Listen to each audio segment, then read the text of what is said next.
Today I'm going to show you how to turn this into the... Oh, I forgot to pop it. Okay, so the bare essentials you're gonna need is oil of some kind. I use canola oil, but you could also use vegetable oil or olive oil, or I used to use coconut oil and that actually tasted really good. So you might want to try that sometime if you want something that tastes a little bit different. Popcorn kernels of some kind. I like this Jolly Time stuff. Tastes good. It's not too expensive. I think it's a good mix between flavor, popability, and like price. It's not gonna break the bank. It's also popcorn, so who cares? And then you're gonna need a pot, which I would say is one of the more important things in terms of flavor. I think it actually affects it a lot. Some people might not think so, but in my experience, the pot you use will change how it tastes quite a bit. So that's something to keep in mind. Okay, so the first step, no matter what, is gonna be to pour the oil into the pan. So go ahead and do that. Now the amount you use is gonna vary. I just always do it by eye. I kind of let it go right about there. That may be a bit much, but it's fine.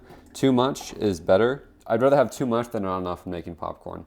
It can make more of a mess, but I think it makes it taste better and it's just a better experience in general. You want it to cover the bottom of the pan and then a little extra. You can see once I pour the kernels in, kind of how I gauge, and then you can even add more after that if you want, depending on how it looks then. Okay, now for the kernels. The amount you use is kind of just based on how much you want. You can put quite a bit in there. I normally put way more than this pot actually allows, but who cares? So I'll just do that now. I also don't normally do it left-handed, so that's fun.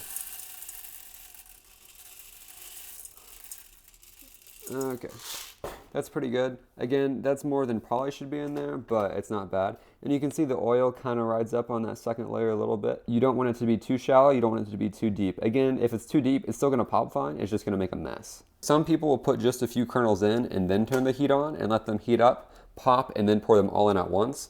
I haven't noticed that to be much different, so I just save myself time, pour them all in at the same time, and then I think it pops great, so I don't really care. I put it on 7, play around with it, see what works. Generally, higher temperatures work fine. You can go lower. I used to go lower, but then I was like, again, I just felt like I was wasting time. So yeah, just gonna put the lid on because otherwise it'll pop everywhere. And now we wait.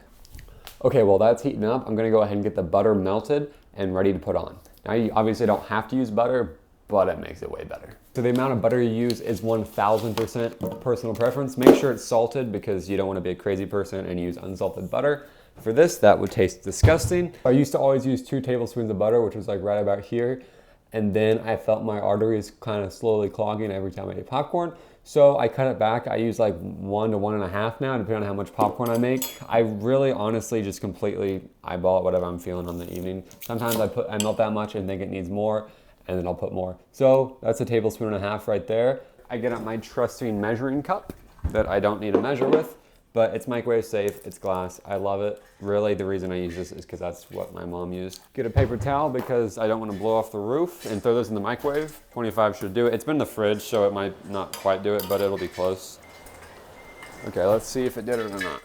That's 25 seconds on a tablespoon and a half of butter in the fridge. Didn't quite do it. Or throw it in for another 8. And watch it go, hello. Okay. So this is popping really well, as you can see, popping away. It's looking good. It should be good. You can also melt this in this when it's done. Makes it taste really good. It's kind of a mess though, so that's why I don't always do it. As you can see, it's popping way at the top, which is totally fine. Let's get one of these bad boys. Okay, so it's popping out. It kind of makes a mess because I'm lazy, but ayo, it's fine. And then boom. Turn that sucker off, you don't need it anymore. I kind of made a mess here, but I normally do that because I don't care. I live alone, nobody cares. And there you go. Beautiful popcorn. Now we take the butter that we melted and drizzle it all over the top, and then we'll shake it up a bit as we go.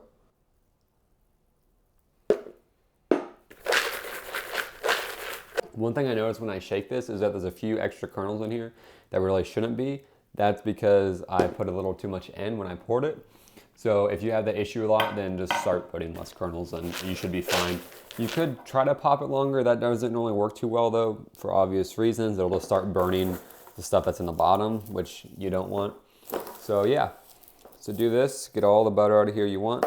I'm the only one eating this, so who cares if my hands are in it. One last thing that's very important, salt. You don't have to do it again, but if you want to love your life, then you probably should.